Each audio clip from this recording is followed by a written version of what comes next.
오늘 말씀 제목은 하나님의 신방입니다.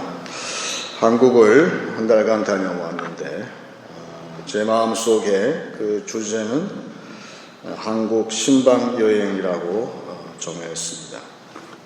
그리고 또 풍성한 수확이 있어서 하나님께 감사할 수가 있었습니다.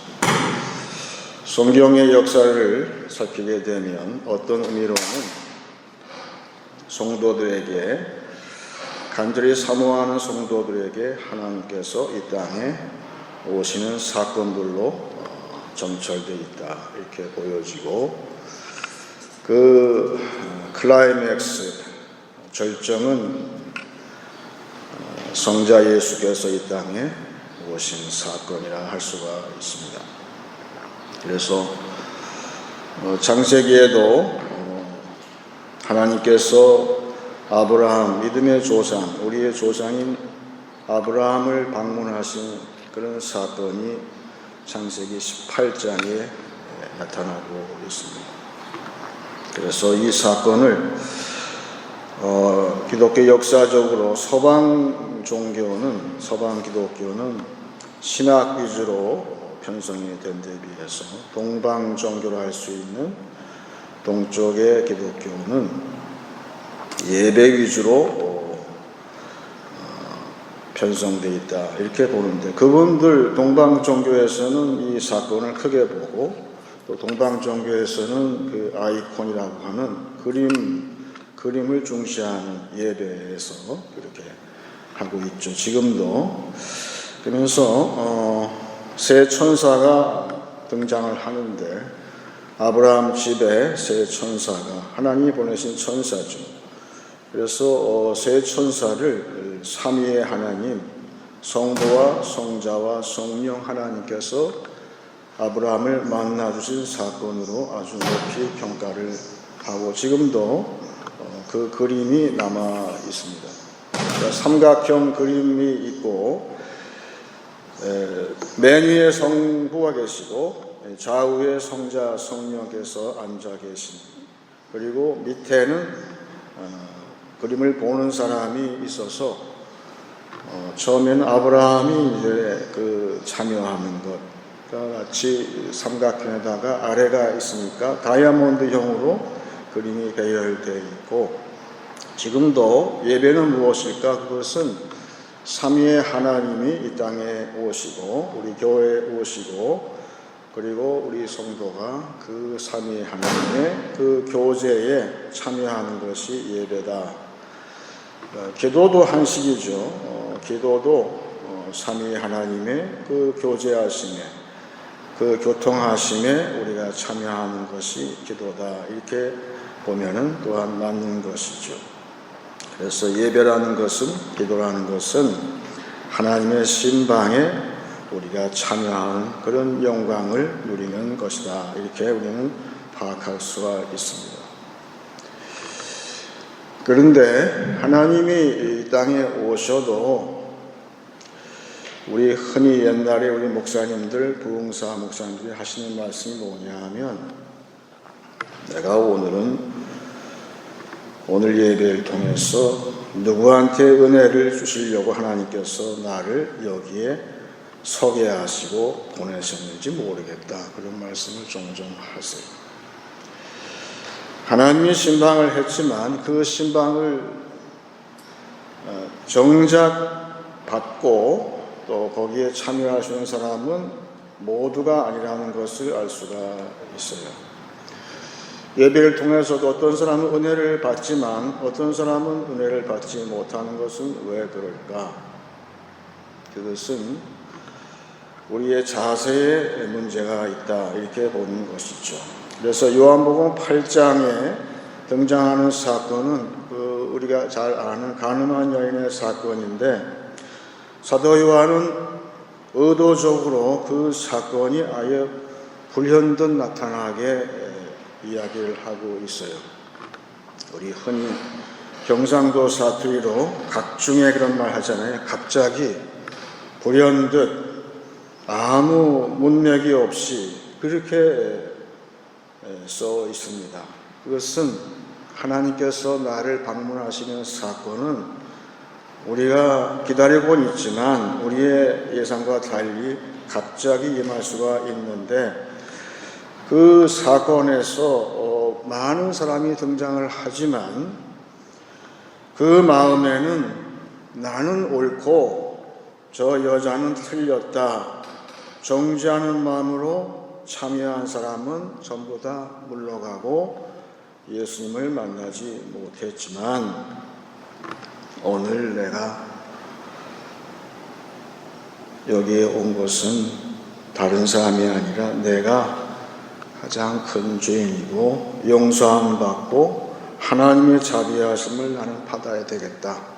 그런 마음으로 참여한 사람은 하나님의 신방을 받았다. 우리는 그렇게 교훈을 얻는 것이죠. 그래서 요한복음 8장 10절에 말씀하고 있습니다. 예수께서 일어나사 여자 외에 아무도 없는 것을 보시고 이르시되, 여자여, 너를 고발하던 그들이 어디 있느냐? 너를 정죄한 자가 없느냐? 대답하되 주여 없나이다. 예수께서 이르시되 나도 너를 정죄하지 아니하노니 가서 다시는 죄를 범하지 말라 하십니다. 여러분, 이것이 바로 예배의 요체라 할 수가 있어요. 예배에 나올 때 한 주간 나는 잘 살았기 때문에 내가 나온다, 그런 사람은 아마도 예배에 은혜 받지 못할 것 같아요. 하나님, 내가 여기에 왔습니다. 내가 참 죄가 많습니다. 내가 오늘 하나님의 자비하심을 얻지 못하면 이 세상에서 내가 얼굴을 들고 살 수가 없습니다. 그런 사람한테 하나님께서 신방하시고 예수께서 그를 만나 주시고 나에게 필요한 하나님의 풍요를 베풀어 주실 때에 그 여자는 어떻게 됐을까요? 요한은 그 다음을 얘기하지 않지만 내가 늘 얘기하듯이 여기에 많은 군중이 나오고 한 여자가 나왔다는 것은 너희 교회가 이러해야 한다는 것을 우리한테 말씀하고 있어요. 교회는 무엇일까요? 교회의 예배는 무엇입니까? 오늘 주일날 하나님께서 여기에 임재하시고 우리 교회를 신방하신 사건에 우리 교회가 다 같이 내가 자비가 필요합니다, 그런 자세로 나오기를 바라시고, 그런 사람한테, 그런 교회에 하나님의 신방을 주시고 필요한 자비하심, 나의 의는 아무 소용이 없어요. 그렇잖아요. 나의 의가 많은데 뭐하러 가겠어요. 나의 의는 아무 쓸데가 없어요. 나한테 필요한 것은 하나님의 의요, 예수를 통한 하나님의 자비하심을 내가 얻는 것이다. 그 얘기예요. 여기 서 있는 목사도 언제 설교를 제일 잘할까요? 사도 바울의 고백처럼 내가 죄인 중에 괴수다, 그런 마음으로 단위에 설 때에 설교를 제일 잘해요. 내가 필요한 것은 오직 하나님의 자비하심이다. 그 이야기죠. 그래서 교회마다 신방을 하는데 히브리 말로 신방은 파파드라는 말을 쓰는데 여러 가지 그 말의 의미가 있어요. 그래서 교회는 신방을 세우고 어떤 교회는 주보에다가 신방 결과를 이야기하고 담임 목사가 신방할 때는 대신방이라고 그러고 또 일반 신방 이렇게 나누어서 이야기를 하지요. 그래서 아까 그 여자가 일어나서 교회라 그랬죠. 그 교회가 일어나서 그 다음엔 뭘 할까요? 나에게 찾아오신 예수님, 나를 신방하신 하나님을 증거하게 되겠죠. 그것이 바로 우리의 신방이요, 또한 여행, 신방 여행이고, 또한 목회고, 전도고, 선교 모든 것이 결국은 하나님의 신방을 체험한 사람들이 세상에 나가서 하나님의 오심을 증거하는 것이라 할 수가 있어요. 교회는 그런 조직하에 있는 것이죠. 그래서 누구를 하나님께서 보내실까? 그 여자처럼 하나님의 긍휼하심을 얻은 자, 그 체험한 자를 세우실 때에 우리가 하나님을 신방을 우리가 영접했을 때 하나님의 자비하심을 내가 체험하게 되면 나도 모르게 내 마음에 생기는 것이 있는데 그것은 다른 사람을 위로하는 컴포트하는 마음이 성령께서 동행하시기 때문에 생긴다는 것을 알 수가 있어요. 오늘 느헤미야 7장에 나오는 느헤미야의 이름 그 자체가 늘 얘기하듯이 하나님은 위로하신다, 그런 뜻이에요. 이 사람이 본명이 느헤미야인지 아닌지 모르겠지만 성경 저자는 암시하는 것은 이 총독이 기도하는 총독이고 이 사람은 총독 같지가 않아요. 기도하는 목회자 같죠. 그래서 모름지기 느헤미야는 하나님의 임재를 체험한 사람이죠. 그러니까 그 마음에 다른 사람을 위로하는 마음이 가득한 사람이었어요.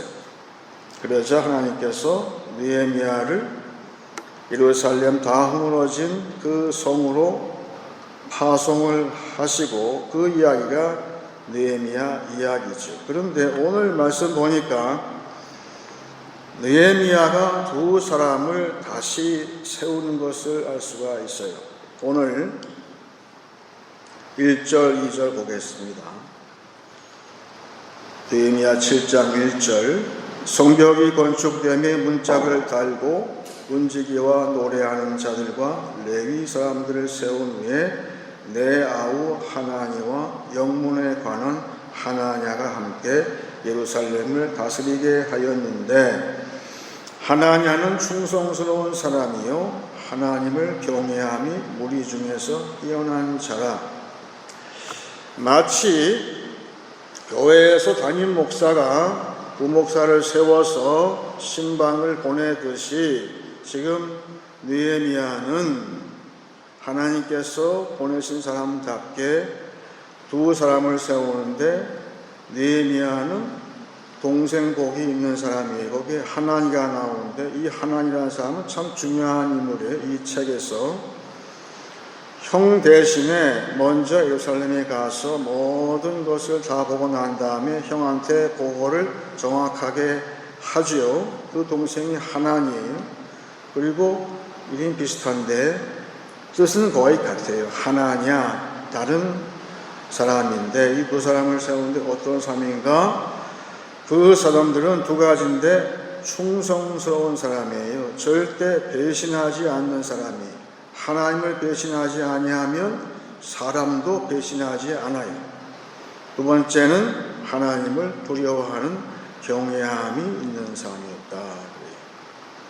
누구를 하나님께서 다시금 하나님은 언젠가 하나님께서 직접 나에게 우리 교회의 신방을 다시 하시겠지요. 근데 그 도중에 하나님께서는 은혜 받은 자, 하나님의 구미를 체험한 자, 하나님의 신방을 경험한 자에게 다시 다른 사람을 임명할 수 있는, 세우는 그러한 권한을 주신다는 걸 알 수가 있어요.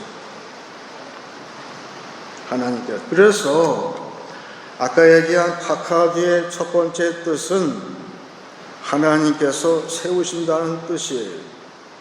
하나님께서 오셔서 이 교회에 오셔서 사람을 세워서 하나님 대신에, 삼위의 하나님 대신에 다른 사람한테 위로를 하고 하나님의 신방을, 사건을 듣고 나누고 또한 그것을 하나님의 신방을 사모하게 하신다. 충성스러운 사람, 하나님을 경외하는 사람을 임명하신다. 영어로 appoint죠. 임명하는 거예요. 따라서 모든 교회마다 담임 목사를 할 수 있는 목회자는 어떤 사람이 될까요?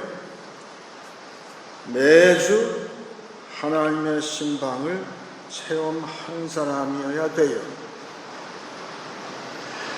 내가 하나님을 체험함이 없고 신방을 체험함이 없으면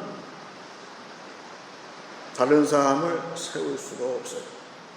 증거할 수 있는 말이 아무것도 없어요.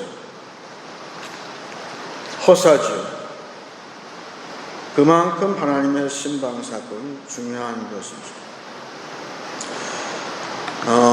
사도신경 가운데에서 성령을 말하는 대목에 가서 성령을 믿사오며 그 다음에 나오는 것이 하나님의 공교회, 하나님의 교회와 성도가 교통한다, 그렇게 되어 있어요. 다시 말하면 성령이 나하고 함께 하실 때의 특징이 뭐냐 하면 성령은 하나님과 성도가 교제하게 하신다. 그 교회는 지역교회는 물론이고 이 세상의 전체 교회, 역사적으로 전체 교회와 성도가 교제한다. 곧 커뮤니언이라, 커뮤니언 오브 세인트라고 되어 있죠. 교제한다. 즉 다시 말하면 성령은 희한하게 하나를 만드는 거예요. 교회가 하나가 안 된다는 뜻은 성령이 전체적으로 다 운행하지 않는다는 뜻이에요. 그런데 신방을 통해서 이제 신방 교제를 통해서 먼저 신방을 받은 목회자가 그걸 주재할 때에 자기의 하나님의 신방의 체험을 가지고 그 구역을 가서 하나님께 예배드릴 때에 성령께서 믿음을 통해서 이제 그 구역 전체에 운행하실 때에 교회마다 그 다음 주에 신방 보고를 하잖아요. 몇 명 참석했고 또 헌금을 얼마 했고 나오잖아요. 그런 식으로 하나님의 신방의 두 번째 뜻은 뭘까요? 하나님께서 수를 세신다.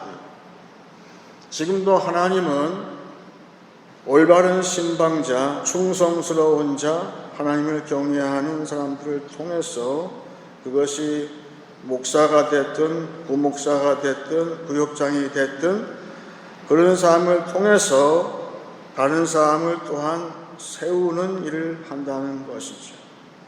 이것이 굉장히 중요한, 교회는 그렇게 해서 세워지게 되는데, 문제는 성령께서 운행하시는 것이 아니라 인간 마음대로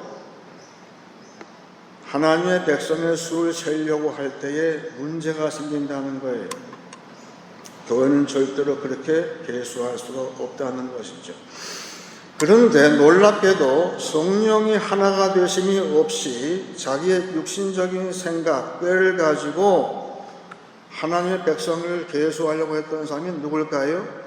다윗이에요. 놀랍죠. 그러므로 우리는 절대 교만하면 안 되는 거예요. 천하의 다윗도 하나님께 중범죄를 저질렀어요. 성령이 감동도 없는데 자기 마음대로 백성을 계수하려고 했을 때의 상황이 역대상 21장 1절에 나옵니다. 사탄이 일어나 이스라엘을 대적하고 다윗을 충동하여 이스라엘을 계수하게 하니라. 뭐가 조급해서 하나님이 알아서 숫자를 세게 하실 텐데 그때를 못 참고 조급하게 했다. 누가 했을까요? 여기 나오는 무시무시한 발언. 구약에는 사탄이라는 말이 잘 나오지 않는데 여기에 나오잖아요. 사탄이 일어나서 이스라엘을 대적했다. 그리고 그 왕을 충동질했다. 그래요. 충동질. 목회자는 제일 조심해야 할 것이 충동질이에요. 목사가 판단하는 게 다 맞을까요? 아니에요. 안 맞을 때 더 많아요. 그래서 기도하고 또 기도하고. 그렇게 안 하면 사탄이 나를 충동질해서 하나님의 원수처럼 행동한다는 거예요. 그런데 다윗이 범죄한 것은 뭐냐 하면 이스라엘 백성은 아예 율법으로 정해놨어요. 하나님 백성을 계수할 때 하나님과 교제하는 자, 하나님의 신방을 받고 하나님의 자비하심을 얻은 자, 그 총수를 셀 때에는 반드시 한 사람당 이스라엘 화폐로 반세겔을 성전에다가 내게 돼 있어요. 그리고 그것을 레위인한테 일하는 데 쓰게 하셨어요. 그 얘기는 무슨 얘기냐 하면 하나님께서 우리 교회의 숫자를 세실 때에는 나의 헌신, 어린 양 예수의 그 희생하고 나의 헌신이 맞바꿔 됐다 그 얘기예요. 그만큼 하나님은 숫자를 중요하게 보시는 거죠. 그런데 성령께서 하나가 되어서 이제 그 숫자를 세워라. 그래서 여러분 교회 큰 교회 있잖아요. 거기 보면은 구역 보고할 때의 숫자가 쭉 나오죠. 그거 다 합치면 몇 명 나오겠죠. 그 숫자하고 예배에 나온 숫자하고 비교해보게 되면 어디가 훨씬 많을까요? 그만큼 차이가 있는 거예요. 하나님이 세시는 건 인간이 세는 게 아닙니다. 하나님이 계수한다. 그 박하드는 계수한다는 뜻이 있어요. 근데 계수에는 반드시 어린 양 예수의 희생이 있는 거예요. 하나님의 그래서 어린 양 예수를 통해서 우리 교회가 자비함을 하나님의 자비하신 공유를 받았다. 그것을 이야기하는 것이죠. 하나님의 신방을 받은 자는 헌신할 수밖에 없어요. 헌신이 안 된 자는 그 계수에 들지 않기 때문에 그런 것이죠. 그래서 오늘 말씀 보니까 드디어 성령의 감동으로 5절 보세요. 내 하나님이 내 마음을 감동하사 귀족들과 민장들과 백성을 모아 그 계보대로 등록하게 하심으로 내가 처음으로 돌아온 자의 계보를 얻었는데, 그렇죠? 그렇게 나와 있죠. 이제 계보가 시작된 거예요. 분명히 제 짐작은 느헤미야 총독이 그 한 사람 한 사람 셀 때에 그 돈을 반세계를 우리 아까 읽은 처음 1절에 나오는 그 레위 사람들한테 주었을 거예요. 하나님의 성령은 이런 식으로 역사하는 거예요. 목회자 마음대로 하는 게 아니에요. 성령과 함께 할 때에 하나님께서 하나님 백성을 세우시고 그만큼 우리 교회의 지경이 넓혀지고 성령께서 그만큼 더 바운더리가 더 넓게 운행하신다, 그 뜻이거든요. 교회가 지금도 그 원칙은 변할까요? 변하지가 않아요. 성령이 아무개 교회에 운행하시는 그 범위가 이만큼 된다. 하나님께서 기뻐하시고 우리도 기뻐하지요. 그 수에 들 때는 우리 마음도 기뻐요. 하지만 그 뒷면에는 뭐가 있을까요? 나의 죽도록 충성하는 헌신이 같이 있어요. 항상 우리 믿는 자들은 양면성이 있어요. 기뻐함과 동시에 나를 드리는 헌신이 따른다는 것이죠. 지난 시간에 얘기했던 마틴 루터가 중세의 구교를 개혁하면서 가장 먼저 한 일은 그 신부들이 대신해서 하는 고해 성사를 폐지해 버렸어요. 그것이 개신교하고 근본적인 차이가 나죠. 사람들이 잘못된 일이 있으면 신부한테 가서 그것을 죄를 고백하면 그걸 끝이에요. 착각을 해가지고 신부가 중간에, 하나님의 중간에 서서 그 성도의 죄를 듣고 용서한다는 것이 아니에요. 말하자면 중간에 서 있는 목회자는 뭘 하는 것일까요? 그 자신이 하나님한테 자신의 죄를 고백하는, 말하자면 영어로 어카운트하는, 직고하는 것이 형집이 돼야만 되는 것이죠. 그래서 루터는 그 대신에 뭐라고 했냐면 만인 제사장이라 했어요. 이것도 오해의 소지가 있는데, 만인 제사장, 우리 성도 모두가 제사장이라는 뜻은 하나님의 신방을 받은 나는 내 마음속에 다른 사람을 불쌍히 여기고 다른 사람을 위로하는 마음이 여기에 성령께서 함께 하시기 때문에 있다는 거예요. 그런 사람은 다른 사람의 잘못된 고백을 내가 청취할 수 있는 자격이 주어진다는 뜻이에요. 그러면 어떻게 가능할까요? 그것은 어쩔 수가 없어요. 교회의 목회자부터 하나님께 직고하는 사람이 돼야 돼요. 내가 직고함이 없어요. 그러면 다른 사람 앞에 서면 안 되는 거예요. 설 수가 없어요. 왜?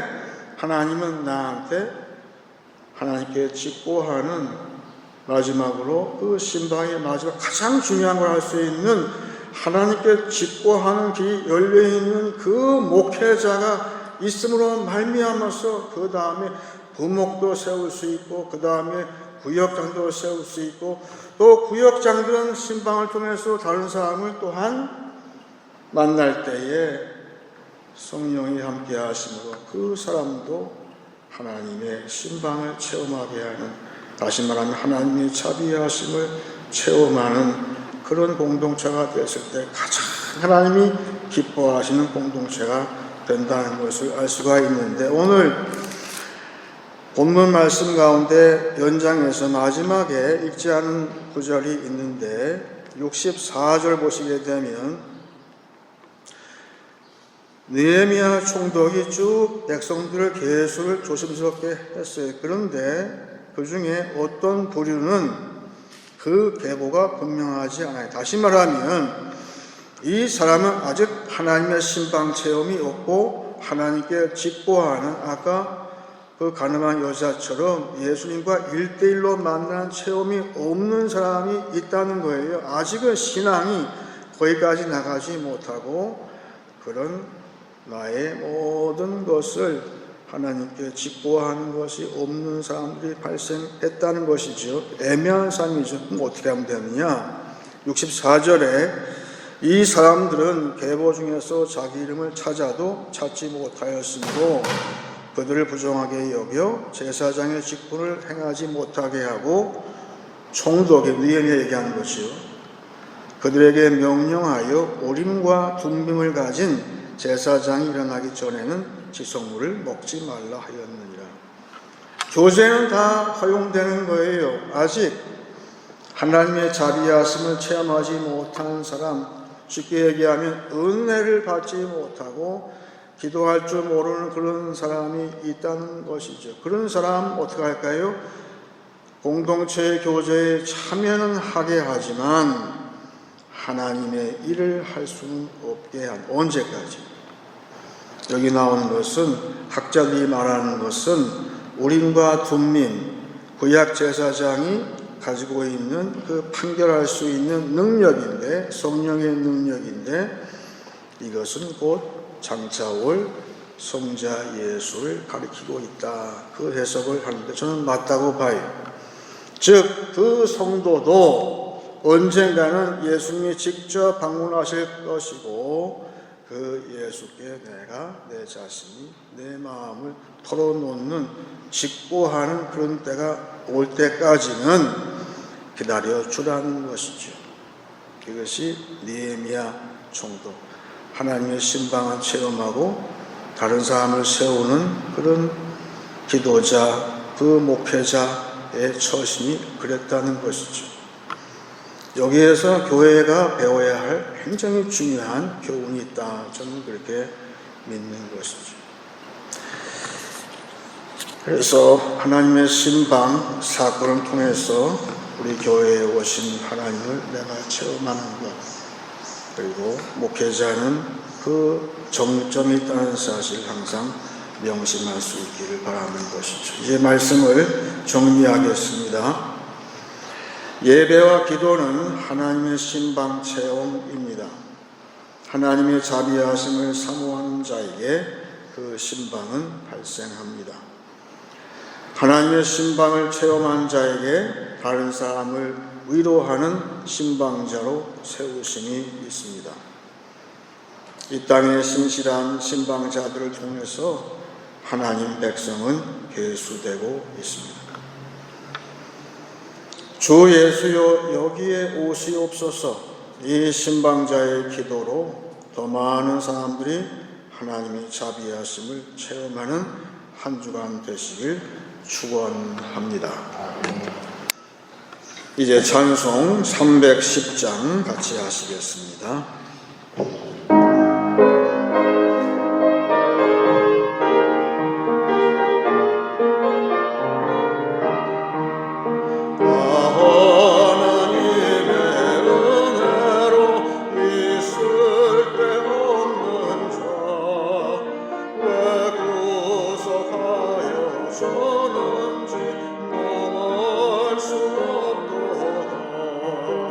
내가 믿고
이제 기도할 때 제가 먼저 로마서 14장을 읽고 같이 기도하기 원합니다. 내가 어찌하여 내 형제를 비판하느냐? 어찌하여 내 형제를 업신여기느냐? 우리가 다 하나님의 심판대 앞에 서리라. 기록되었으되 주께서 이르시되 내가 살았노니 모든 무릎이 내게 꿇을 것이요 모든 혀가 하나님께 자백하리라 하였느니라. 이러므로 우리 각 사람이 자기 일을 하나님께 직고하리라. 다 같이 기도하겠습니다.